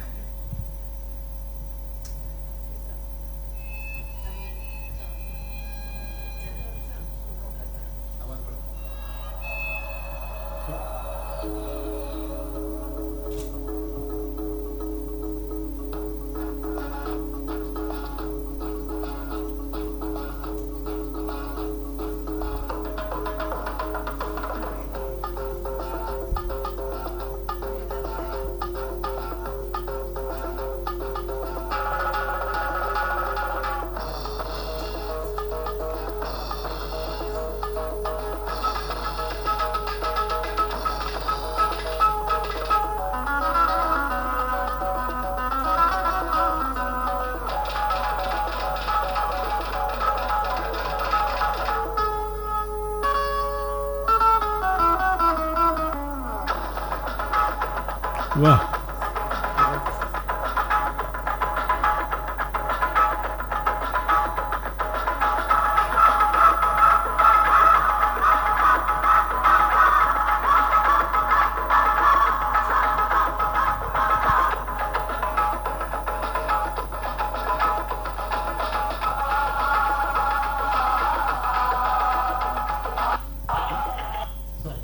ये बनाया था या कथानक के हिसाब से उन्होंने?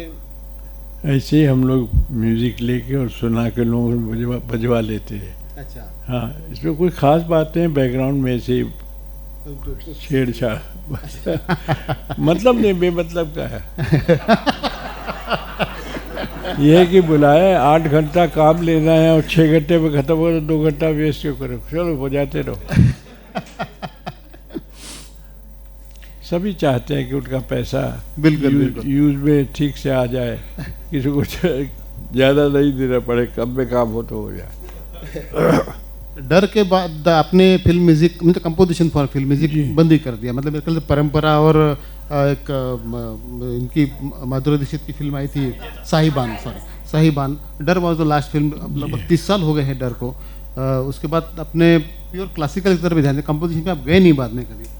और न कब कान पकड़ा के जाऊँगा भी नहीं, क्योंकि वो अजीब सा हो जाता है ना। उधर जो बेचारे कंपोजर है उनका काम है वो, हम एक फ्लूट बजाने वाले, हमको अपने काम में रहना चाहिए। उसको भी पकड़ो, इसको भी पकड़ो, ये भी करो, ये क्या ज़रूरत है? उसमें ही ध्यान लगाओ ना, एक चीज़ करो, अच्छी तरीके से करो कि आपको भी सेटिस्फैक्शन मिले, दूसरे को। अब मैं 10 शादी कर लूँ, नहीं बात की बात कह रहा हूँ, क्या फ़ायदा उसका? आपस में ही मारामारी हो रही, जब घर में घुसो तो मुझे बार बार की हालत खराब। एक हो, सब शांति हो, सब अच्छी तरीके से होता है। एक काम करो, उस पर ध्यान दो, देखो भगवान भी आके बैठे, उनको भी अच्छा लगेगा। कुछ भी करो, कुछ भी, मैं कहता हूँ कुछ लिखो 2 लाइन। जैसे हम लोग बैठे बात कर रहे, तो जो हमको जो आनंद मिल रहा है ना, हम किसी को एक्सप्लेन नहीं कर सकेंगे, वो हमको ही फील होगा कि हम परिवार में बैठे हैं। हमको भी अच्छा लगता है बात करने को। मैं ज़्यादा बात नहीं करता हूँ, अपने गुरुकुल में चिल्लाता रहता हूँ, तो बस बाहर नहीं बोलता। गुरुकुल की बात निकली तो मैं कह दूं कि पंडित जी का गुरुकुल वर्सोवा में यहाँ पे है, वृंदावन के नाम से, और भुवनेश्वर में भी है। तो आप तो गुरुकुल आश्रम मतलब शिक्षा की इसमें ही आपने सीखा है, जो भी थोड़ा बहुत आपने पंडित जी के पास सीखा था इलाहाबाद में, तो आपके मन में था कि गुरुकुल जैसी संस्था ही बनाओ और इस तरह से मैं सिखाऊं। तो ये दोनों गुरुकुल कैसे अभी आपकी संकल्पना में कैसे आया और कैसे इसका उद्यान हुआ? मेरी इच्छा थी कि जैसे मैंने अपने गुरु माँ को परेशान किया है ना, उनको तकलीफ, उन्होंने मुझे बहुत प्यार दिया, अपने लड़के से भी ज़्यादा प्यार दिया उन्होंने, तो मैं कैसे भूलूं? तो भगवान ने अगर सुविधा दिया है, तो मैं एक ज़मीन छोटी सी लिया था यहाँ गोरेगांव में, मैंने कहा यहाँ करूँगा। तो वहाँ म्यूनसिपलिटी वाले आके उसमें वो जो गरीब लोग हैं उनके लिए छोटा छोटा कमरा बना के दे दिया। मैं क्या करूँ भाई, तो चला गया। तो शरद पवार जी थे चीफ मिनिस्टर, मैंने कहा मैं तो लूट गया भाई, क्या हुआ? मैंने कहा ऐसा ऐसा हो गया। अच्छा ठीक है, अगले महीने आओ तो मैं बताता हूँ। तो उनके बंगले में गया मैं, वो हैंगिंग गार्डन के पास। तो उन्होंने मुझे ये जगह दिया। अच्छा, वर्सोवा की जगह। वर्सोवा। मेरी बहुत इच्छा थी कि हमारा परिवार इन्वॉल्व हो और हम सबको बुलाए, जिसको भी शौक़ है, हम साथ में बैठ के, वो हमको सिखाए, हम उनको सिखाए। हमको सर्टिफिकेट लेके ज़रूरत थोड़ी कि नौकरी चाहिए, देखो जी BA पास हुआ है, हम यही नौकरी करेंगे, हम खाना बनाएंगे, हम सफाई करेंगे, हम अपना इंस्ट्रूमेंट ट्यून करेंगे, हम बैठेंगे और हम साथ में गाय बजाएंगे, एक परिवार जैसा। तो ये तो सिद्ध हो गया बम्बई का, कैसे भी सिद्ध होगा। मैंने जब यहाँ सिद्ध हुआ तो भुवनेश्वर में, जहाँ मेरा शुरुआत है म्यूज़िक का, शुरुआत मैंने वहाँ से किया, जॉब किया वहाँ पे, तो यहाँ पे भी करूँगा, वहाँ भी हो गया। अब कैसे संभालना है ज़रा मुश्किल होता है, लेकिन फिर भी मैनेज हो जाता है। वहाँ भी है, जहाँ भी पैसे कोई नहीं लेते, फ्री। तो आप लोगों के आशीर्वाद से पैसे लोग दे के भी आते हैं, और इतना देते हैं कि मैं बताऊँगा तो आप हंसेंगे, इतने पैसे। मैं कहा भाई क्या करूँगा, रख लीजिए रख लीजिए। तो अभी मैं सोचा हूँ मैं एक इंस्टीट्यूशन, थोड़े पैसे आ गए, मैं भुवनेश्वर में बहुत बड़ी जगह है। भुवनेश्वर तो काफ़ी बड़ा जगह, बहुत जगह है। तो ये बीजू पटनायक थे ना, उन्होंने दिया, अभी उनके लड़के हैं चीफ मिनिस्टर, अच्छे हैं। तो मैंने सोचा है एक पाठशाला खोलो, जो जैसे गुरुकुल की तरह होता है ना, बाल कटे हुए, चुटिया रखा हुआ है बच्चा, धोती पहना हुआ है, नंगे बदन जनेऊ पहना हुआ है, और खेती बाड़ी कर रहा है, पौधे लगा रहा है, एक्सरसाइज कर रहा है ना, बच्चों को, गाय को दूध दू रहा है, ये कर रहा है, मतलब जो गांव में जो सीखते थे लोग। और दोपहर को उसी को मॉडल, मतलब कंप्यूटर लेके बैठा है, ये कर रहा है, वही बच्चा पूरा दिन का स्टडी, और वही रहेगा। वो विद्या क्या थी, हम उसकी बातें करते हैं, अभी आनंद आता है। उस समय हो सकता है कि लोग सोचते हैं क्या है, धूल मट्टी, लेकिन तो अलग आनंद था वो। ऐसे हुआ, आप तोड़ा खाया, अब आजकल कहाँ मिलेगा, बॉक्से में बंद आ रहा है, कौन सा इंजेक्शन दिया है, क्या किया। तो वो पुराना जो था वो बच्चे सबको जानना चाहिए, और वही बच्चा फिर एक कंप्यूटर का भी काम कर रहा है। तो मैंने सोचा, तो भुवनेश्वर जो गवर्नमेंट है, उड़ीसा गवर्नमेंट, उन्होंने कहा अब जो चाहिए वो हम देंगे, हमको एक टीचर चाहिए। कहाँ से? कोई कर्नाटका या कहीं गांव से, जो धोती पहनना भी नहीं आता, ऐसा टीचर चाहिए मुझे, जो कि बच्चों को सिर्फ सुबह उठ के संस्कृत में क्या करना है, पूजा पाठ कैसे करनी है, पढ़ाई में क्या ज़रूरी है, वेजिटेबल कैसे लगाना है, और दोपहर से मॉडर्न, सिवाय कंप्यूटर के और मोबाइल के और इसके जितना भी करना करो। तो ऐसी एक शाला खोलने की इच्छा है, वो भी पैसा नहीं, सब फ्री। तो बहुत आप लोगों का आशीर्वाद है, बहनें आती है, पैसे दे के जाती है। मैं बताऊंगा नहीं तो आप इनकम टैक्स वाले को भेज दें। जैसे आपने गुरुकुल की बात की, वैसे आप फॉरेन में कई जगह पे आप जाते हो, कहीं रहते हो? जी, कंजर्वेटर ऑफ म्यूजिक जो अभी है। बंद कर दिया। अच्छा, अभी हम बंद कर दिया। मैं रोटरडैम में जाता था, म्यूजिक इंस्टीट्यूशन बहुत बड़ा है गवर्नमेंट का, 27 साल वहाँ सिखाया क्या, मैं उनसे भी सीखता था, सजाता था। तो 3-4 महीने, साल भर की नौकरी में 3-4 महीने रहता था, वापस आ जाए। तो अभी सब बंद कर दिया। अब ये गुरुकुल में इन लोगों के साथ बैठता हूँ, लड़के लड़कियाँ भी सुंदर एक ही आई, और भी है बहुत। मैं इसलिए लड़कियों को जमता नहीं आपस में। पंडित जी का घर खार में है, लेकिन जब से गुरुकुल बना वृंदावन का, वो वहीं पे रहने को आ गए, वहीं पे रहते भी है, और पूरी साधना जो है फ्लूट की अपने शिष्यों के साथ वहीं करते हैं। मैं चाहता हूँ कि बहुत लंबा समय सिलसिला चलता रहे, हमारी शांत नहीं हुई शुदा हमारी आपसे बात करने की, लेकिन समय की पाबंदी है, और मैं इसी नोट पे अब आप नहीं बुलाएंगे तो मैं आऊँगा खुद ही। अगर मैंने अपना फैमिली कह दिया है, मेरा परिवार है, मेरी बहनें हैं, बिल्कुल कह दिया तो उसको मेंटेन भी करना चाहिए ना, फायदा। मैंने बिल्कुल, इन्होंने इतना पैसा खर्चा किया, इतना कुछ सामान, रोज कुछ न कुछ भेज रहे, ला रहे घर में। मैं सच्ची मैं भी घबरा गया, क्योंकि कितना खाएगा, हम कितना खाए, बड़ा बड़ा पेटी। तो इन्हें तो मैं घर में भेज देता हूँ, वो लोग भी इंजॉय करते हैं। जब बिया भी आया तो कुछ लेके आ। अरे नहीं, मैं खाली हाथ आपके पास कैसे आ सकता हूँ, ये पॉसिबल ही नहीं था। ये बिल्कुल ये दौर जो चला, मतलब मैं जब नाम आया था पंडित जी का, तो मैं खुद डर गया था कि मैं इतनी बड़ी हस्ती से बात कैसे करूँगा। मैं एक्चुअली सोचने लगा था किसी को बुलाओ के जो एक्सपर्ट हो इस मामले में, लेकिन मैं 2-3 बार मिला और मैं इतना आश्वस्त हो गया कि मैं ऐसे ही बात कर सकता हूँ, और ये मालूम भी नहीं पड़ा कि इतने बड़े लीजेंड से मैं बैठा हूँ या बात कर रहा हूँ, या हम लोग रूबरू हो रहे हैं या उनसे बात कर रहे करके। ये शख्सियत होती है असाधारण व्यक्ति की। लेकिन मैं भी कहूँगा कि मैं भी इतना नहीं जानता था कि मेरे पीछे क्या हो रहा है। तो आप लोग पकड़े गए ना। नहीं, बहुत मैं कभी नहीं भूलूंगा। बिल्कुल, ये बहुत बहुत धन्यवाद इसके लिए। और हमारी ग्रुप की तरफ से यह बाद में हमारे ग्रुप की तरफ से मैं देवयानी कोठीकर को विनती करता हूँ, कोई उनको हेल्प करे प्लीज़। बहुत धन्यवाद कि हमारे ग्रुप की तरफ से एक छोटा सा मेमेंटो है, हम लोग देते हैं गेस्ट को जो आते हैं। जी जी, तो हमारी तरफ से ये प्रदान करें। Photographer ready.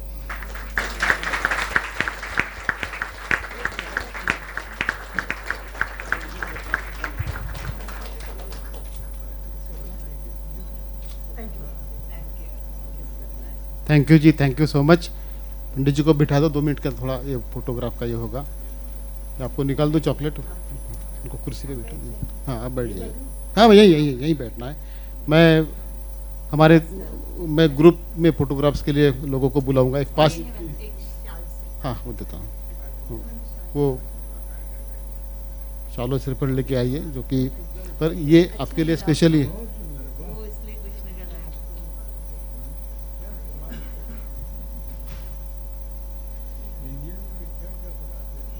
हाँ हाँ, ये स्पेशली आपके लिए चुना गया है सब लोग, हमारी कोर टीम की तरफ से। और हमारे पास मिलिंद जी आए, आनंद मिलिंद, कंपोजर के मिलिंद। हाँ मिलिंद जी आइए। बिल्कुल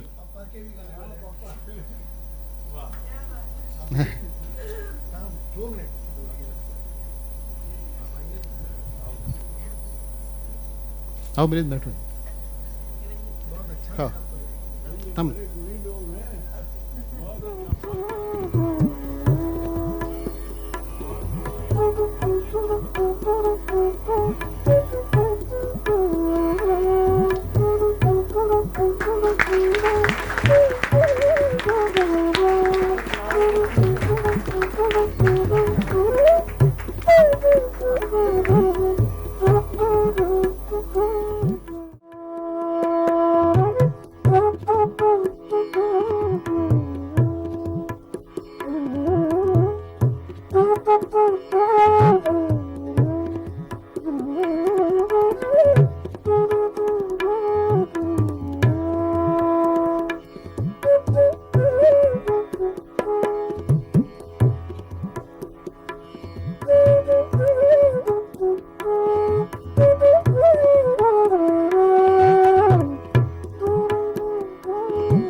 Thank you.